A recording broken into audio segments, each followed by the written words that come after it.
మిత్రులారా, ఈ చిన్న వీడియోలో మనం ఒక పెద్ద విషయాన్ని తెలుసుకోబోతున్నాం. ఇదే పొడి దగ్గు.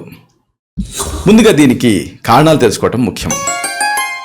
ఎలర్జీని కలిగించే ఆహారాలు తినటం, ఘాటు వాసనలు చూడటం, అలాగే చల్లటి ఆహార పదార్థాలు తినటం, పుల్లటి పదార్థాలు, అధికంగా శారీరక శ్రమ చేయటం, ఇన్ఫెక్షన్స్, సైనసైటిస్, ఉబ్బసం, బ్రాంకైటిస్, జలుబు, కడుపులో యాసిడ్ పైకి పొంగటం, స్వరతంత్రుల వాపు అంటే లారింజైటిస్, నిమోనియా, కోరింత దగ్గు ఇవి కారణాలు.